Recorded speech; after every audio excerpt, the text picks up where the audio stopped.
আপনার বাড়িতে যদি তুলসী গাছ থাকে তাহলে ভুলেও এই 5টি ভুল কিছুতেই করবেন না, না হলে আপনাকে সারা জীবন গরিব হয়ে থাকতে হবে।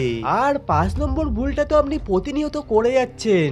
1 নম্বর, তুলসী গাছের গা ঘেঁষে পাতার ছায়া একদমই ঘুমাবেন না, এতে দেবীর পূর্ণতা খণ্ড হয় এবং আপনার শরীরে নেগেটিভ এনার্জির বৃদ্ধি পায়। 2 নম্বর, আজই দেখুন তুলসী গাছের পাশে কি কোনো কাঁটাযুক্ত গাছ রেখেছেন, তাহলে অবশ্যই সেটিকে সরিয়ে ফেলুন, না হলে আপনার সংসারে ঝগড়া ঝামেলা সবসময় লেগে থাকবে।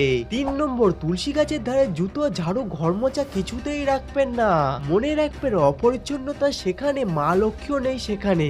নম্বর 4, সন্ধ্যেয় প্রদীপ ধূপকাঠি জ্বালানোর পর ওরা কাঠি বা প্রদীপ কিছুতেই ফেলে রাখবেন না, এটি বাস্তুদোষের বড় কারণ। 5 নম্বর, সব থেকে বড় ভুল সেটি জানার আগে চ্যানেলটি সাবস্ক্রাইব করে নাও আর কমেন্ট বক্সে লিখুন জয় মা লক্ষ্মী। 5 নম্বর, একাদশী বা সূর্যাস্তর সময় ভুলেও তুলসী গাছে জল দেবেন না, তাছাড়াও তুলসী গাছের পাতা ছিঁড়বেন না, এতে মা লক্ষ্মী রুষ্ট হয়ে স্থান ত্যাগ করেন।